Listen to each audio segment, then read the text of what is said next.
ఎర్త్కి nearest planet, అన్నిటికన్నా smallest planet, అన్నిటికన్నా smallest planet. దీనికి ఏ శాటిలైట్ ఉండదు, అంటే హ్యూమన్స్ దానికి ఏ ఆర్టిఫిషియల్ శాటిలైట్ కూడా లేదు.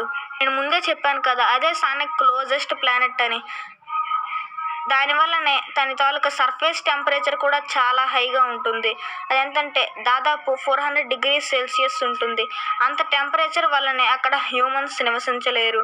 మనం మెర్క్యూరీని మన కళ్ళతో చూడవచ్చు. అది ఎప్పుడంటే సన్ రైజ్ అవ్వకముందు లేదా సన్సెట్ అయిపోయే తర్వాత.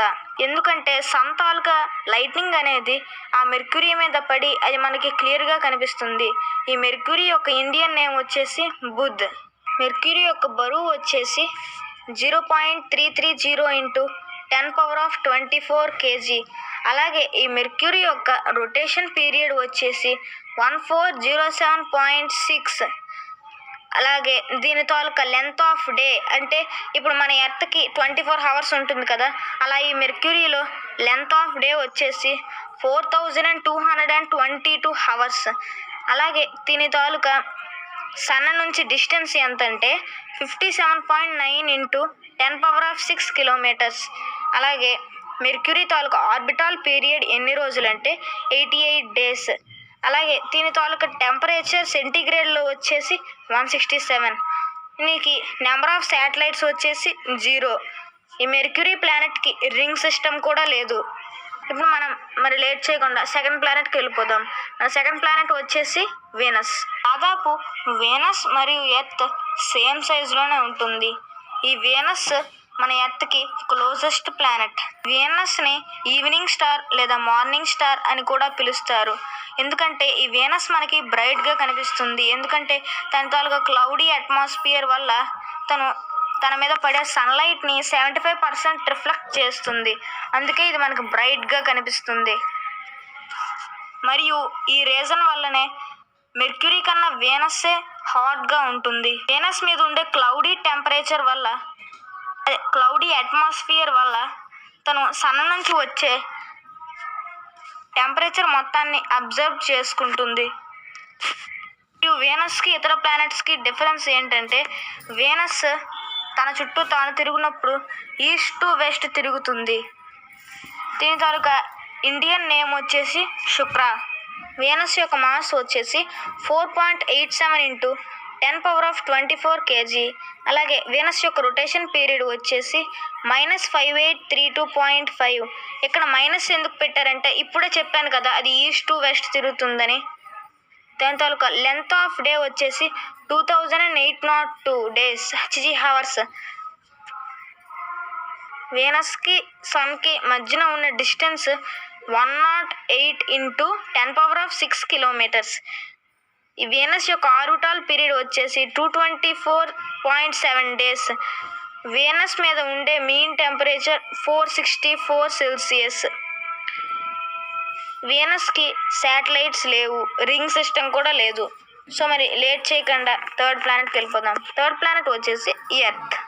మీకు ఎర్త్ గురించి ఎక్కువగా ఏమీ చెప్పాల్సిన అవసరం లేదనుకుంటాను. మన ఎర్త్ మీద హార్మ్ఫుల్ అయిన యూవీ రేస్ పడకుండా మనకి ఓజోన్ లేయర్ కాపాడుతుంది. మనకి స్పేస్ నుంచి ఎర్త్ బ్లూ కలర్లో ఎందుకు కనిపిస్తుందంటే, సన్లైట్ అనేది వాటర్ మీద పడి అది బ్లూ కలర్ లైట్ లాగా రిఫ్లెక్ట్ అవుతుంది. అందుకే దీనిని బ్లూ ప్లానెట్ అని కూడా పిలుస్తారు. మన ఎర్త్ అనేది 23.5 degrees టిల్ట్ అయి ఉంటుంది. మన ఎర్త్ తాలూకు మాస్ వచ్చేసి 5.97 × 10⁻24 kg. మన ఎర్త్ తాలూకు రొటేషన్ పీరియడ్ వచ్చేసి 23.9. మన earth taluka length of day వచ్చేసి 24 hours. ఎర్త్కి సన్కి ఉన్న డిస్టెన్స్ ఎంతంటే 149 × 10⁻6 kilometers. ఎర్త్కి ఆర్బిటాల్ పీరియడ్ ఎంతంటే 365 days. మీన్ టెంపరేచర్ వచ్చేసి 15 degrees Celsius. దీనికి ఒక మూనే ఉంది, అదే మీకు తెలుసు కదా, మూన్.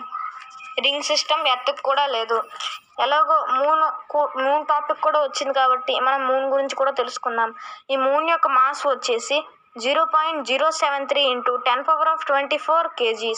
మూన్ యొక్క రొటేషన్ పీరియడ్ వచ్చేసి 655.7 hours. మూన్ యొక్క లెంత్ ఆఫ్ ద డే వచ్చేసి 708.7 అవర్స్.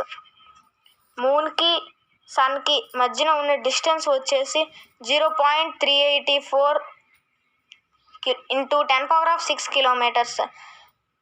మూన్కి ఆర్బిటాల్ పీరియడ్ వచ్చేసి 27.3 days. మూన్ మీద ఉన్న టెంపరేచర్ వచ్చేసి -20°C. మూన్కి కూడా రింగ్ సిస్టమ్ లేదు. మన నెక్స్ట్ ప్లానెట్ వచ్చేసి మార్స్. సన్ నుంచి Mars 4th planet. Mars Earth కన్నా చిన్నది. దీని మీద ల్యాండ్ రెడ్ కలర్లో ఉంటుంది, అందుకే దీన్ని రెడ్ ప్లానెట్ అని కూడా పిలుస్తారు.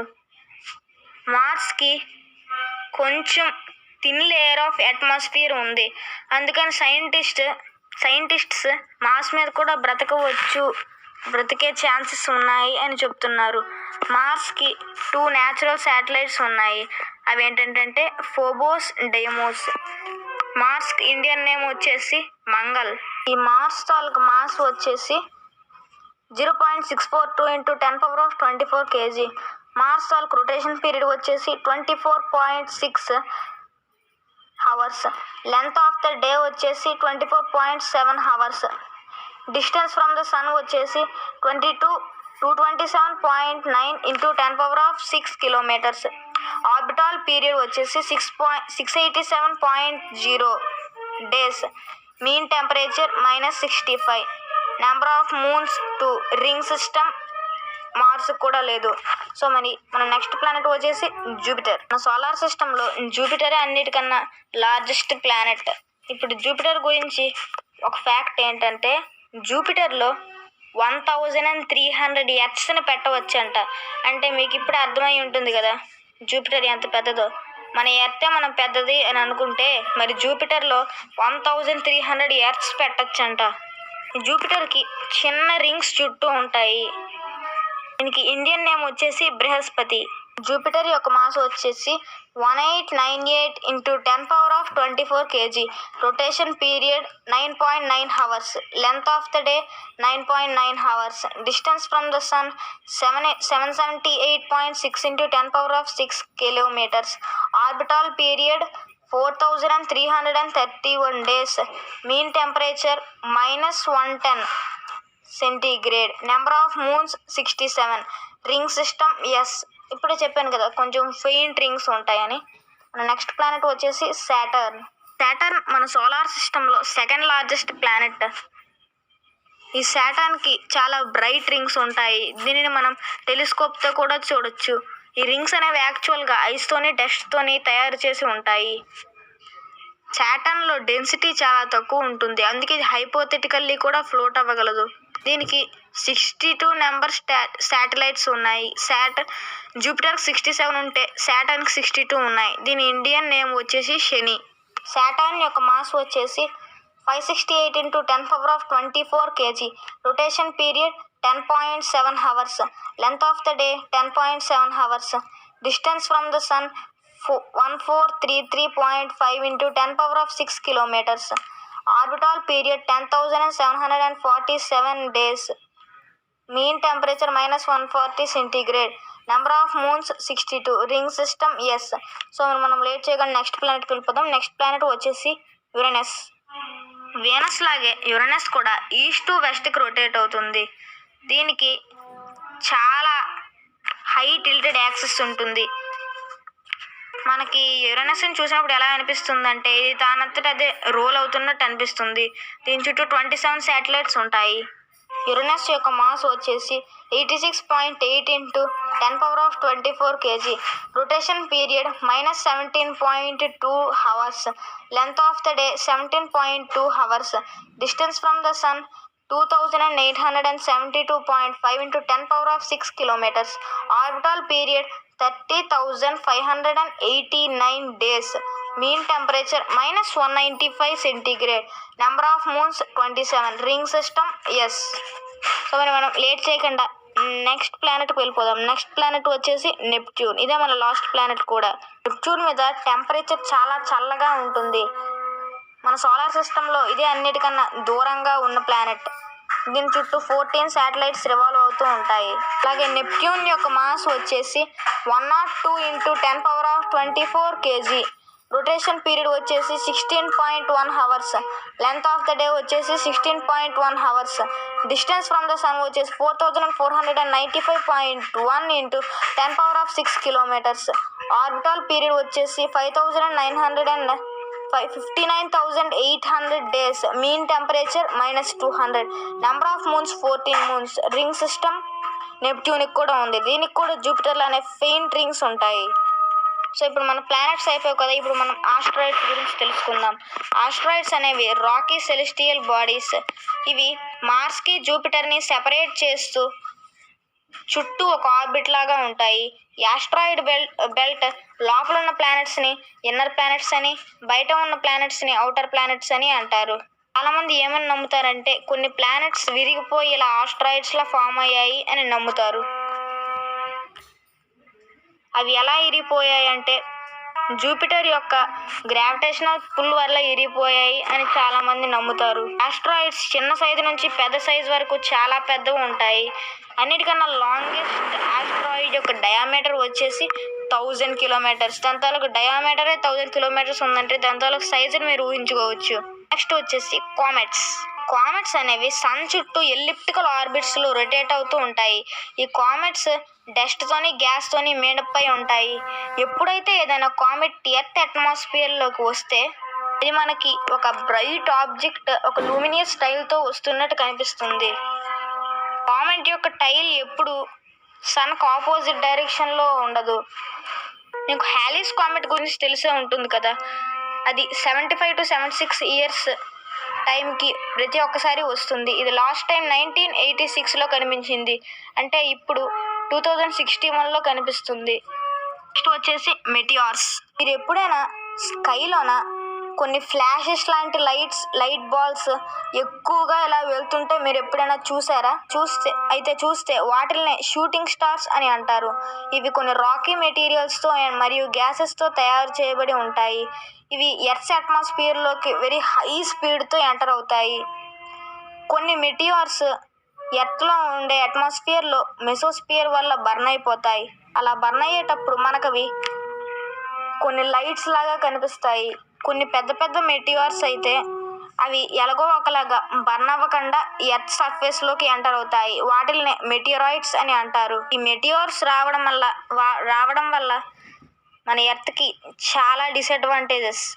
ఈ మెటియారాయిడ్స్ వల్ల మన ఎర్త్ మీద వాల్కానిక్ ఎరప్షన్స్ చాలా ఫామ్ అవుతాయి. నెక్స్ట్ వచ్చేసి ఆర్టిఫిషియల్ శాటిలైట్స్. మూన్ అనేది ఎర్త్కి న్యాచురల్ శాటిలైట్. అలాగే మనుషులు చాలా ఆర్టిఫిషియల్ శాటిలైట్స్ని క్రియేట్ చేశారు. ఆర్టిఫిషియల్ శాటిలైట్స్ వల్ల చాలా యూజెస్ ఉన్నాయి. ఇప్పుడు మనం ఆర్టిఫిషియల్ శాటిలైట్స్ తాలూకు యూజెస్ గురించి తెలుసుకుందాం. ఈ ఆర్టిఫిషియల్ శాటిలైట్స్ టెలికమ్యూనికేషన్ గురించి ఉపయోగిస్తారు. అలాగే మనం టెలివిజన్లో చూసే చాలా టెలివిజన్ ప్రోగ్రామ్స్ ఈ ఆర్టిఫిషియల్ శాటిలైట్స్తోనే నడుస్తాయి. అలాగే ఇవి వెదర్ ఫోర్కాస్టింగ్ గురించి మనకు చాలా ఇన్ఫర్మేషన్ని అందిస్తాయి. అలాగే మనం ఎప్పుడైనా ఎర్త్ తాలూకు పిక్చర్స్ కావాలన్నా మరియు ఎర్త్ మీద ఉండే క్లౌడ్ ప్యాటర్న్స్ని చదవాలన్నా, ఎప్పుడైనా సైక్లోన్స్, హరికేన్స్, థండర్ స్టార్మ్స్ వచ్చినప్పుడు వాటిని ముందే గుర్తించి సేఫ్టీ యూజెస్ తీసుకోవాలనుకుంటే మనకి ఆర్టిఫిషియల్ శాటిలైట్స్ చాలా ఉపయోగపడతాయి. ఇందాక నేను ప్రతి ప్లానెట్ యొక్క డిస్టెన్స్ని చాలా డీటెయిల్గా చెప్పాను కదా, ఆ డిస్టెన్సెస్ తెలియడానికి కారణం ఈ ఆర్టిఫిషియల్ శాటిలైట్సే. ఈ ఆర్టిఫిషియల్ శాటిలైట్స్ వల్ల మనకి ఇప్పుడు స్పేస్ గురించి చాలా కొత్త విషయాలు తెలుస్తున్నాయి. ఇండియాలోన ఫస్ట్ ఆర్టిఫిషియల్ శాటిలైట్ వచ్చేసి ఆర్యభట్ట. దీన్ని 1975లో లాంచ్ చేశారు. ఇప్పుడు ప్రెజెంట్ ఇండియాలోన ఇన్సాట్ మరియు GSAT సిరీస్ ఆర్టిఫిషియల్ శాటిలైట్స్ని టెలికమ్యూనికేషన్ మరియు వెదర్ మానిటరింగ్ గురించి స్పేస్లోకి పంపించడానికి చూస్తున్నా. సో చూసారు కదా ఫ్రెండ్స్, ఇదే మన ఇవాళ ఎపిసోడ్. మీకు ఈ వీడియో వల్ల యూనివర్స్ గురించి కొంత అవగాహన వచ్చిందని అనుకుంటున్నాను. సో మళ్ళీ ఇలాంటి మంచి టాపిక్తో మేము ముందుకు వస్తాను ఫ్రెండ్స్. అలాగే ఈ వీడియో కనుక మీకు నచ్చినట్టయితే లైక్ చేసి, షేర్ చేసి, సబ్స్క్రైబ్ చేసి, గంటను కొట్టి ఆల్లో పెట్టుకోండి.